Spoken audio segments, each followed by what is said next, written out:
우리에게 주신 하나님의 말씀 같이 보겠습니다. 빌립보서 2장 12절에서 14절 말씀입니다. 빌립보서 2장 12절에서 14절 말씀입니다. 제가 가진 신약 성경으로 320쪽에 있습니다. 빌립보서 2장 12절에서부터 14절 말씀까지 함께 하나님의 말씀을 천천히 읽어가도록 하겠습니다. 읽겠습니다. 시작. 그러므로 나의 사랑하는 자들아, 너희가 나 있을 때뿐만 아니라 지금 나와 있을 때에도 항상 복종하여 두렵고 떨림으로 너희 구원을 이루라.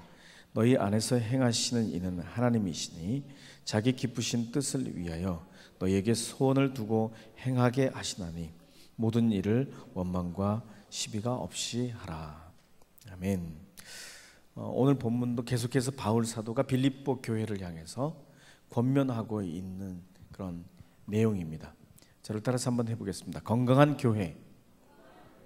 여러분, 건강한 교회는 반드시 하나님께서 역사하시고 계시고 하나님께서 그 교회를 이끌어 가신다는 사실을 절대로 잊지 마시기 바랍니다. 우리의 삶도 하나님께서 인도하실 줄로 믿습니다. 우리가 지금부터 평생을 통해서 하나님 없이는 살아갈 수가 없다는 것을 늘 고백하게 될 것입니다. 오늘 본문은 빌립보 교회가 그러한 데 있어서 건강을 빨리 회복했으면 좋겠다, 이런 마음을 가지고 빌립보 교회에게 권면하고 있는 내용입니다. 그래서 명령하기도 하고 있고, 그래서 이렇게 투박한 투로 이렇게 이걸 지키지 않으면 안 돼라고 하는 그런 용어를 사용하고 있습니다.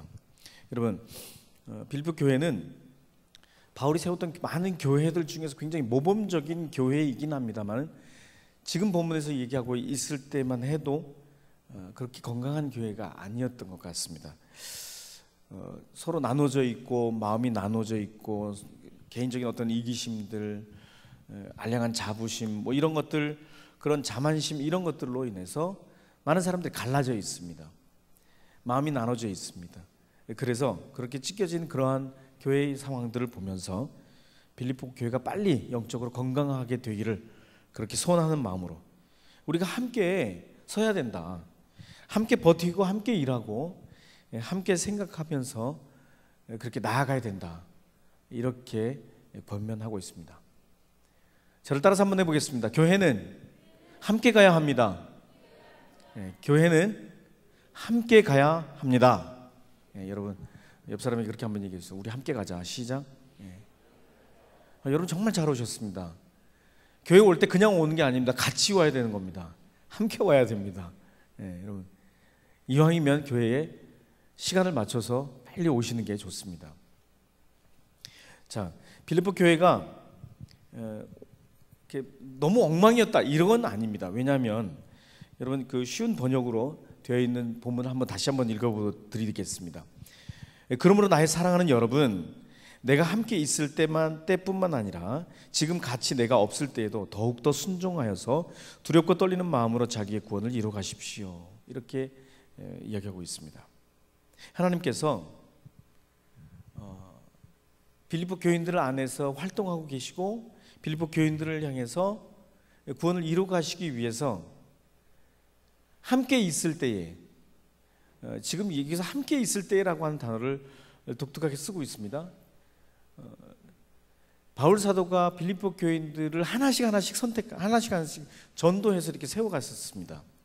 전도를 해서 이렇게 세워갈 때에 여러분, 그 옛날을 생각을 하면서, 기억을 하면서 이렇게 마음의 생각들을 다짐하고 있는 것입니다.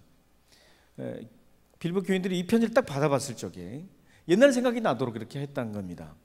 여러분, 잘 한번 생각해 보십시오.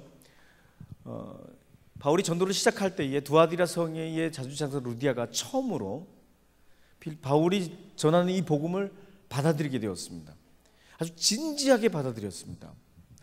그냥 누가 막 이렇게 떠드는 그런 소리로 듣는 게 아니라 막 가슴을 치면서 정말 이렇게 살아가야 되겠구나, 정말 저렇게 살아가야 되겠구나 라고 복음을 진지하게 받아들였습니다. 여러분, 그리고 복음을 계속 전할 때에 귀신 들린 한 여종이 있어서 그 여자아이를 이렇게 고쳐주었는데, 그 고쳐준 이 일로 인하여서 바울 사도가 감옥에 갇히게 되죠.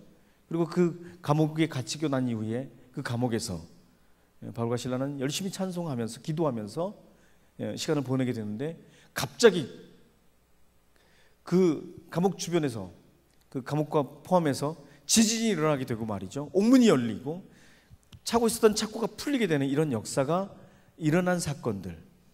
그래서 그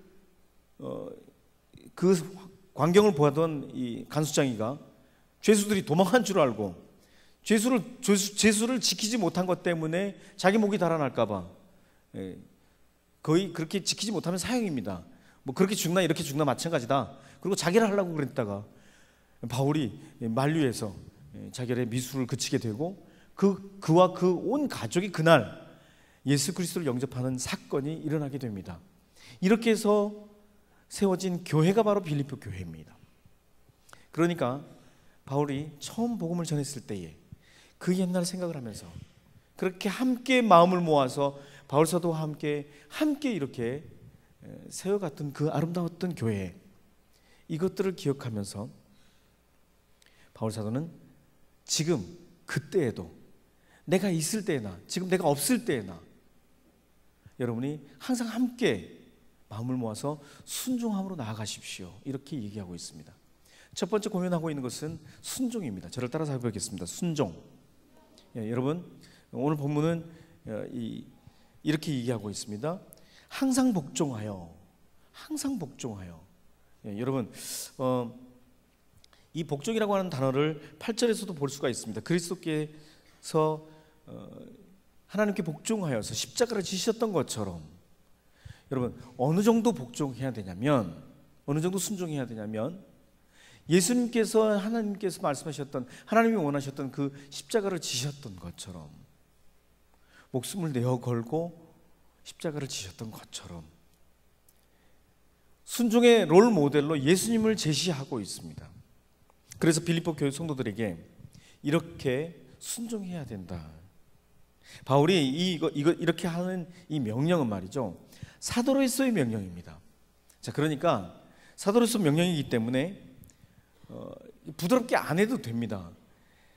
하나님의 부르심을 받은 사도가 이렇게 말한 이 명령은 말이죠, 굉장히 그 힘이 있고 권위 있는, 그래서 하나님께서 주신 권한이기 때문에, 하나님께서 주신 그런 임무를 띈 그런 사람이기 때문에 그 임무를 감당할 그런 권한까지 부여해 주셨습니다. 그래서 어쩌면 명령할 수 있는 그런 위치입니다. 당연합니다. 그럼에도 불구하고 바울 사도는 이걸 그렇게 설명하지 않고 이렇게 합니다.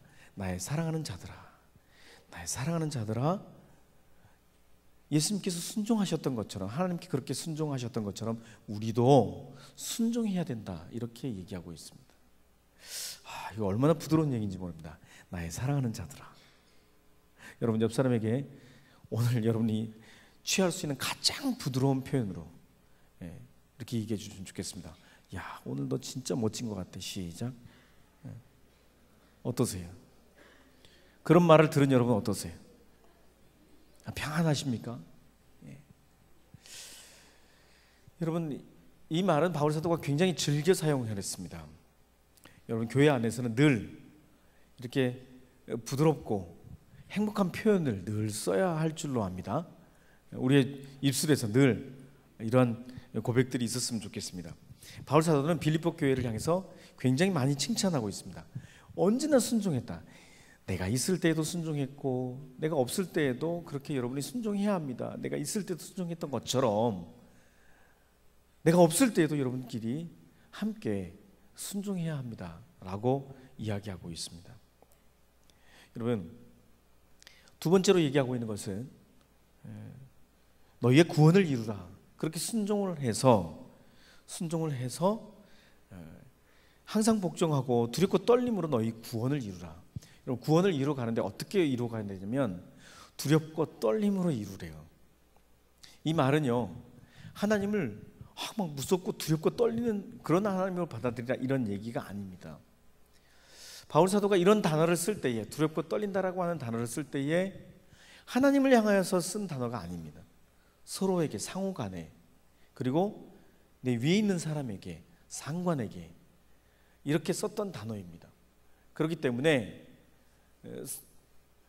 하나님을 향해서 두렵고 떨리게 이렇게 하라고 하는 뜻이 절대로 아니라는 오해를 하지 않으셨으면 좋겠습니다. 하나님 그렇게 무섭고 떨리는 분이 아닙니다. 예.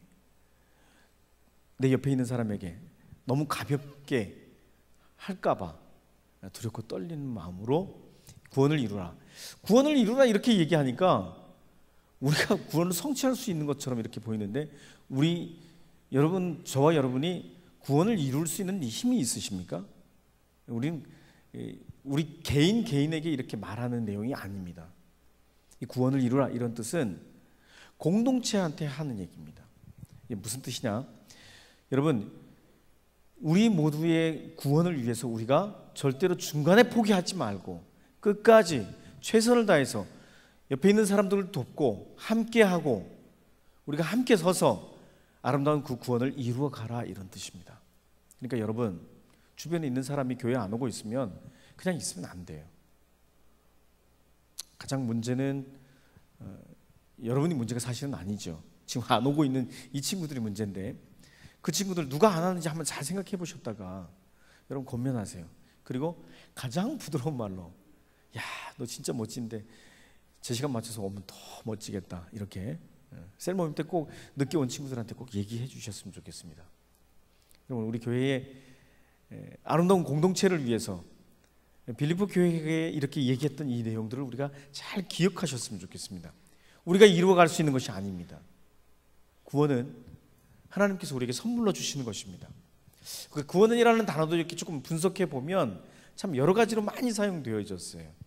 성경에서도 보면 사도행전 4장에서 베드로가 안전뱅이를 이렇게 일으킬 때에 구원받을 만한 그런 믿음이 있었기 때문에, 바울 사도가 루스드라에서도 역시 안전뱅이를 일으킬 때에도 그렇게 얘기합니다. 구원받을 만한 믿음이 있었기 때문에 그가 일어섰다. 예, 여러분, 구원을 이루는 것도 어떤 치유의 사건도 바로 다 구원이라는 단어를 썼습니다. 풍랑 속에서도 하나도 머리카락 하나 다치지 않고 이렇게 살아났던 그러한 경험들 사도행전 27장에 나오는데, 이것도 너희 구원을 위한 것이고, 그리고 너희 머리털 하나라도 잃어버린 자가 없느니라 라고 이렇게 이야기했던 것처럼 편안하게 사도행전에서 풍랑에 시달렸던 사람들에게 음식을 먹으면서 이야기했던, 풍랑 속에서도 구원을 해주셨던, 이것도 다 구원의 이름으로 사용이 되어졌습니다. 여러분, 우리가 두렵고 떨림으로 이 구원을 이루기 위해서는 우리가 해야 될 것들이 있습니다. 우리가 예배 안에 듣는 것부터 시작하셔야 합니다. 말씀을 듣기 위해서 여러분 열심히 달려오십시오. 놓치지 마십시오. 교회에서, 교회의 예배를 통해서, 또 담임 목사님 말씀을 전하실 때에 그 말씀을 통해서 하나님 계속 말씀하고 계십니다. 이 시대의 모든 사람들에게 다 해당되는 내용입니다. 이런 교회가 성장하기 위해서, 아름답게 세워져 가기 위해서는 건강해야 되는데, 교회가 건강하기 위해서는 여러 가지 참 많은 그런 해야 될 것들이 있습니다. 근데 하나님의 생각으로 바라보셨으면 좋겠습니다. 우리 사람의 생각으로는 늘 자꾸만 화려한 것들을 생각을 합니다. 그래서 자꾸만 눈에 보이는 그런 멋진 것들을 생각을 합니다. 눈에 보이게 거대한 것들을 생각을 합니다. 절대로 하나님은 거기에 관심이 있으시지 않습니다. 건강한 교회를 이루어가기 위해서 우리가 해야 될 부분들, 여러분 예배 시간을 여러분이 하나님께 아름답게 멋지게 구별해서 드리십시오. 예배에 집중하십시오. 그래서 하나님께서 그 예배를 통해서 역사하실 것을 기대하십시오. 여러분은 우리 교회가 52년 동안 하나님께서 지켜주셨습니다. 이 52년 동안 이렇게 지켜주시고 인도하셨다라고 하는 사실은요, 제가 엄청난 겁니다. 여러분, 똑같은 기업도 말이죠, 30년 이상이 되면은 건강한 기업에 들어가게 됩니다. 이 30년을 넘어서서 50년 넘어가고 100년이 넘어가게 되면 영존하는 그런 기업으로 넘어가게 됩니다. 교회가 30년이 넘었다. 이것은요, 이제 건강하게 커갈 수 있는 기반이 다 다져졌다, 이런 뜻입니다. 이 50년이 넘어가고 있습니다. 52년 동안 지켜주신 하나님이 이제 멋지게 우리 교회를 통해서 더 큰 일들을 이루어 가실 것입니다. 그런데 우리가 자랑할 것이 건물이라면 이건 정말 참 어렵습니다. 하나님은 그렇게 우리에게 원하시는 것이 아닙니다. 여러분, 이랬으면 좋겠습니다. 우리 교회가 계속해서 자랑해야 될 것이 건물도 아니고 계속해서 자랑해야 될 것이 전통이 아니었으면 좋겠습니다. 주님의 말씀이 뿌리 깊게 내려져서 말씀으로 살아가고 말씀에 목숨을 거는 그런 교회, 그 교회는 청소년들이 정말 미친 것 같아. 말씀 때문에 얘들이 목숨을 걸었어. 뭐 이런 소문이 나는 그런 교회가 되기를 주님의 축복합니다. 이제 우리는 일주일 동안 새 학기를 위한 그런 새벽 기도를 하게 됩니다. 여러분, 주변 사람들에게 좀 이야기하셔서 새벽 기도를 우리가 함께 했으면 좋겠습니다. 그래서 새 학기를 맞이하면서 기도함으로 시작하는 그런 멋진 사람들이 새 학기 동안에 또 우리를 통해서 역사하실 그 하나님을 기대하면서 그렇게 나아갔으면 좋겠습니다. 이런 것들이 전통이 되어야 됩니다.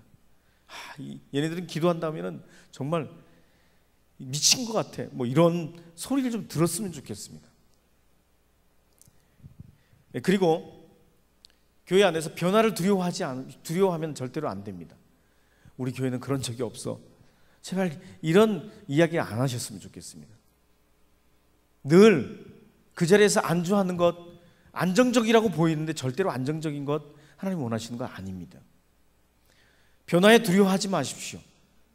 오늘 우리 오왕수사님이 갑자기 찬양하는데 앞에서 율동을 하면서 찬양을 했어요. 저는 충격이었어요. 저러다가 나까지 올라가는 거 아닌가 싶어서. 여러분, 그런 변화에 대해서 우리가 두려워하시면 안 됩니다. 그런 변화에 대해서도 우리가 늘 새롭게 인도하시는 하나님 경험해야 합니다. 이게 바로 건강한 교회입니다. 여러분, 건강한 교회일수록 특정 인물에 의해서 이루어지지 않습니다. 반드시 주인공은 예수 그리스도입니다. 반드시 주인공은 주님을 앞장 세우고 나아가야 됩니다. 우리 개인들이 나타나서는 절대로 안 됩니다. 김종호 목사가 자꾸 나타나서는 안 됩니다. 여러분, 어떤 특정 그런 인물에 의해서 좌지우지되고 그러면 절대로 안 됩니다. 늘 중심에 하나님께서 원하신 것이 무엇인지를 깨닫고 하나님께서 원하신 것이 무엇인지를 기도하면서 나아가야 합니다. 그래서 기도의 자리에 여러분이 다 오셔야 합니다. 건강한 교회일수록 프로그램이나 행사가 굉장히 많이 있습니다. 여러분, 제가 또 한 번 부탁드립니다. 프로그램에다 목숨 걸지 마십시오. 행사에다 목숨 걸지 마십시오. 그 안에서 역사하시는 그 하나님께서 어떻게 인도하시는지 오늘 본문에 아주 기가 막히게 얘기해주고 있는 본문입니다. 너희 안에서 행하시는 이는 하나님이시니. 여러분, 빌립보 교회 있는 안에서 야, 너희들이 그렇게 구원 이루고 가는 거 아니다. 너희 안에서 하나님이 이루어 가실 것이다. 여러분, 저와 여러분 안에도 하나님께서 이루어 가실 것을 기대하십시오. 우리를 통해서 역사하실 것입니다. 우리를 통해서 인도하실 것입니다. 그래서 하나님께서 자기 기쁘신 뜻을 위해서 우리를 향해서 소원을 두고 계속 행하십니다. 자, 그런데 원칙이 있습니다. 분명히 우리를 통해서 역사하실 것입니다. 아멘. 저와 여러분을 통해서 분명히 역사하실 것입니다. 두려워하지 마시고 당황해하지 마시고 자원하셔서 하나님 합주단도 하시고 우리 찬양팀도 하시고 유다사저도 좀 많이 지원하시고 말이죠. 제가 지난번에도 얘기했잖아요. 모두 다 올라와도 괜찮아요. 이 무대 다 꽉 차도 괜찮으니까 찬양팀 많이 하세요. 하나님 기뻐하시는 일이세요. 여러분, 그런데 원칙이 있습니다. 14절에 모든 일을 원망과 시비가 없이 하라. 우리 안에서 그 이런 일을 하다가 짜증나는 일이 생겼어요. 그럼에도 불구하고 원망과 시비가 없이 아름답게 우리를 통해서 역사하실 그 하나님을 기대하면서 나아가는 저와 여러분이 되시기를 주님의 이름으로 축복합니다.